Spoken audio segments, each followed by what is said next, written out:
Salut à tous, très content de vous retrouver aujourd'hui pour une nouvelle vidéo sur Ethereum. Je sais que vous êtes nombreux à aimer Ethereum et à en posséder. Je le vois dans le nombre de vues, je le vois dans les commentaires. On parle aussi souvent d'Ethereum dans Twitter.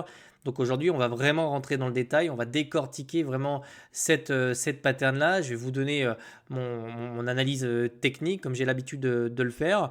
On va également utiliser d'autres patterns pour qu'on puisse les comparer, etc. Ça vous permettra vraiment d'enlever certains biais et de voir vraiment concrètement ce que les structures veulent nous dire, d'accord, d'un point de vue psychologie de marché. On ira également voir un petit peu les fondamentaux. D'ailleurs, je pense qu'on va d'abord commencer par les fondamentaux. Donc, très rapidement, ce que vous devez savoir, c'est que donc ça, c'est l'Etherscan du wallet de Trump, enfin du World Liberty Financial. Et on voit qu'en fait, ils sont vraiment en train d'en accumuler, hein. On regarde, concrètement, ça fait 11 jours. À chaque fois qu'ils passent des ordres, ils achètent quasiment 1500 Ethers. On le voit, bon, 3000 ici. Et en fait, quasiment tous les 2-3 jours, ils achètent des Ethers. Là, 10 jours, 9 jours, 6 jours, 5, 3. Il y a 2 jours encore, ils en achetaient pour 3000 Ethers. Donc ça représente des millions. Donc vraiment, ils sont littéralement en train ici de faire une collecte. Je ne sais pas si on veut dire une collecte. Mais en tout cas, ils accumulent énormément d'Ethereum, hein. On peut le voir sur leur portefeuille ici. Ils ont aujourd'hui 206 millions de dollars d'Ether, donc ça fait à peu près 63 000 Ethers qui sont sur leur wallet. Et ils ont en plus de ça 19 000 Ethers, donc quasiment 20 000 Ethers en fait, qui sont stackés en fait pour 63 millions.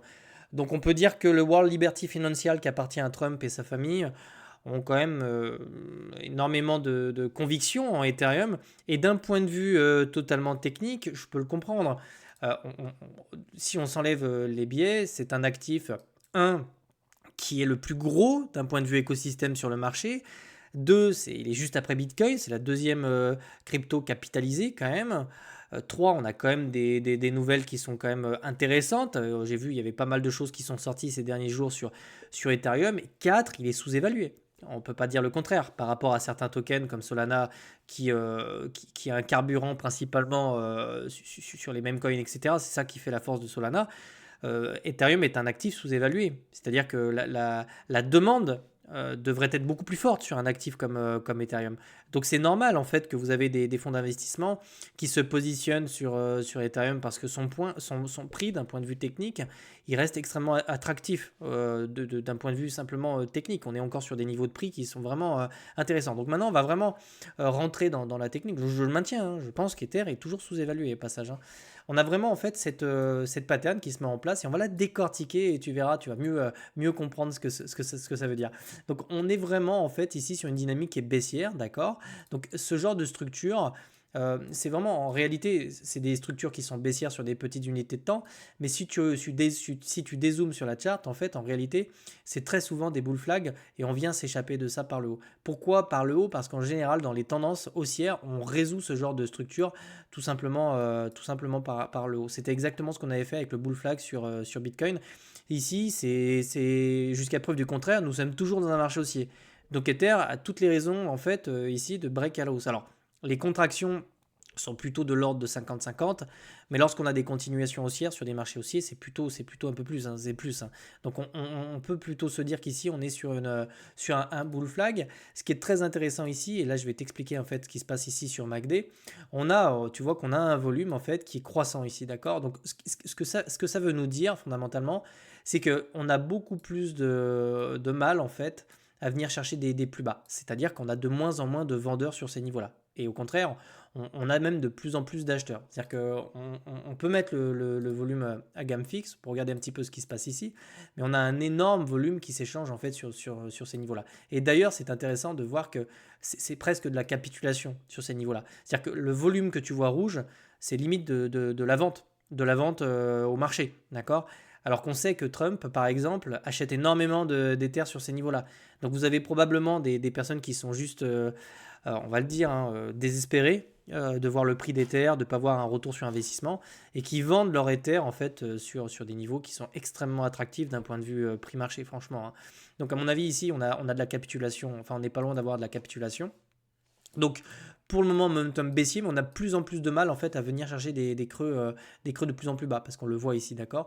On a même, d'ailleurs, au passage, petite contraction d'ailleurs. Donc on voit que ici c'est une pression qui est vendeuse.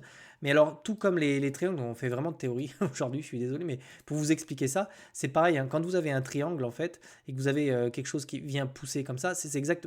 En fait, cette pattern-là, c'est les triangles ascendants basiques, en fait, où on vient casser ensuite le sommet et on s'extrait, on pourrait vraiment comparer ça avec le MACD. Avec un MACD qui plafonne, tu vois, on a vraiment très très peu de pression, une forte pression vendeuse ici, d'accord? Alors que sur l'achat, on a tout ça, on a tout ça, on a tout ça. Et bien c'est exactement la même chose qu'avec les triangles qui sont ascendants, tu vois. Ici, ça bloque, ça bloque, ça bloque, ça bloque, alors que tu vois que les acheteurs sont de plus en plus nombreux pour venir péter en fait le haut du triangle, jusqu'à ce qu'on ait le breakout. Et cette fois-ci, bah, tous ceux qui étaient à la vente en fait se retournent, parce que pour clôturer en fait une vente en général, tu prends un achat. Enfin, en tout cas sur les produits dérivés. Et donc c'est exactement ce truc-là, c'est que tôt ou tard ici, quand on va ou quand on pourra avoir cette exfiltration de ce biseau-là, on va avoir un sentiment de marché qui peut se retourner en fait sur Ethereum à condition qu'on casse ces trendlines. Et à ce moment-là, en fait, on peut avoir beaucoup de personnes qui étaient en short, qui peuvent couper leur position, donc automatiquement qui vont passer à l'achat, d'accord, ou qui peuvent même reprendre des positions derrière. Donc on a vraiment ce sentiment-là qui pourrait en fait s'inverser. Donc c'est vraiment le MACD, et pour ceux qui sont sur BitLearn, du coup, qui vont regarder cette vidéo, le triangle ascendant est quelque chose que vous voyez dans la formation, je vous l'explique bien en psychologie de marché. Eh bien, vous pouvez vous en servir pour MACD pour comprendre ce qui est en train de se passer là. Oui, on a de plus en plus d'acheteurs, plus en plus d'acheteurs, plus en plus d'acheteurs, et les vendeurs bloquent, bloquent, bloquent, bloquent jusqu'à ce qu'on reprenne du momentum et qu'on casse en fait cette pression et ce mur de vente, d'accord? Donc pour l'instant, il n'est pas cassé, d'accord? On est toujours sur cette trend qui est baissière. On a ce MACD qui continue comme ça sa petite ascension, et on voit qu'ici on a probablement vraiment de l'accumulation sur ces niveaux-là. On le voit, on a des jolis clusters de mèches hein, systématiquement, vraiment précisément sur ces niveaux-là. Là, on sait qu'on avait des poches de liquidité. Et alors c'est pareil ici, on a vraiment notre RSI qui plafonne et qui fait, lui, à contrario, on ne fait pas des plus bas, hein. Lui, il maintient son niveau là, il maintient son niveau là, il maintient son niveau là. Donc on est vraiment sur un plateau, d'accord? Alors même qu'ici, en fait, sur le haut de la structure, ici précisément, on était en zone de survente. Là, on était en zone de survente. Maintenant, hop, ici précisément, d'accord? Donc maintenant que tu comprends un petit peu le sentiment de marché, donc là c'est pareil, hein. On fait des sommets descendants, sommets descendants, sommets descendants, sommets descendants, sommets descendants, et là on fait des creux descendants, creux descendants, creux descendants. Donc là on est vraiment dans cette dynamique qui est baissière et qui se contracte, contracte, contracte, contracte de plus en plus jusqu'à ce qu'on ait une libération que je pense à la hausse, d'accord? Pour les raisons que je t'ai citées plus tôt. Maintenant on va dézoomer un petit peu la charte et je vais te montrer autre chose. Est-ce que tu reconnais cette structure-là? On va la tracer. Donc on va tracer cette trend, d'accord? Donc là, même chose, hein. C'était un petit peu plus tôt. On avait des sommets descendants, des sommets descendants, des sommets descendants, descendants, des creux descendants, hop, hop, hop, hop. Et donc on avait exactement la même pattern avec une contraction à l'intérieur et cassure, W, cassure, extraction. Et c'est ce que je t'ai dit, en fait, le sentiment de marché se retourne à ce moment-là, d'accord? Là, c'était pareil. On avait quoi? La même chose qu'ici. En fait, on a vraiment ce volume d'achat, en fait, ici, ici, ici. Et on voyait que les vendeurs, en fait, ici, n'arrivaient plus à tenir. Le mur qu'ils essayaient de la pression vendeuse, en fait, n'arrivait plus à supporter, en fait, le prix la pression acheteuse ici. Et puis, à un moment donné, on a une échappée comme ça.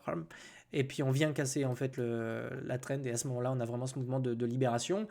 C'est tout pareil, les deux structures sont vraiment identiques, c'est-à-dire qu'on vient ici chercher pareil des zones de surachat ici, d'accord? Donc on voit vraiment, hein. En tout point ces deux structures sont exactement identiques, je pense que l'issue sera exactement la même. On avait pareil une petite zone ici de petite localisation pareil d'accumulation.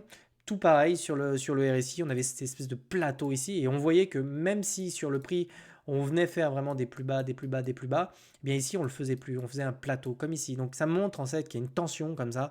Il y a vraiment, ça peut, sur le RSI, ça nous montre une tension entre une pression vendeuse et acheteuse. Et la pression acheteuse, en fait, est littéralement en train d'essayer d'absorber toute la pression. La pression acheteuse est en train d'absorber la pression vendeuse. Et d'ailleurs, tu peux tracer aussi le triangle qui est ici. On voit ce RSI qui contracte, qui contracte, qui contracte. C'est exactement la même chose. On a ce RSI qui contracte, qui contracte, qui contracte. Donc ici, on est vraiment proche d'une résolution, je pense, sur Ether. D'ailleurs, au passage, si je devais prendre du risque, je pense vraiment qu'on est soit par là sur la structure. Ok, on est vraiment par là. Si vraiment on venait casser ça et enfoncer, je serais surpris. Parce que ça irait à l'encontre des probabilités et des statistiques, d'accord? Il y a peu de chances qu'on voit ça, il y a plus de chances qu'on vienne structurer le W pour vraiment casser et s'échapper et avoir une espèce comme ça d'envolée d'Ether, mais on n'est pas à l'abri, en fait. Pour l'instant, tant qu'on n'a pas cassé la structure ici, d'accord? et le pullback et ensuite le décollage, on ne peut pas en être sûr, hein. Mais les statistiques sont quand même, quand je vois les structures, etc., je dirais que les statistiques et les probabilités sont plutôt dans le sens d'une résolution du bull flag, en fait, par le haut, avec une remontada, au moins pour récupérer les niveaux qui sont... au moins la résistance qui est ici, et puis les 4000, et ensuite on verra, parce que si on revient casser les 4000, pour moi, après, on se téléporte chercher des targets qui sont beaucoup plus élevés. Donc, dans cette vidéo, c'était intéressant, j'ai vraiment voulu... c'était presque un cours, en fait, on peut dire ça. Je voulais vraiment rentrer dans le détail de cette pattern-là pour vraiment t'expliquer, en fait, ce qui se joue à l'intérieur et comment, en fait, on peut essayer de comprendre ces mouvements-là, d'accord? Mais en attendant, vous avez des institutionnels qui se positionnent sur Ether, donc c'est absolument pas le moment ici de paniquer. Au contraire, je comprends que certaines personnes soient un petit peu comme ça désespérées, mais les investissements, c'est des choses qui mettent du temps, d'accord?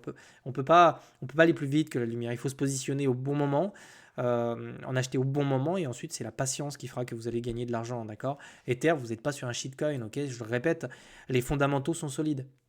Il est sous-évalué, ok, selon moi, il est sous-évalué.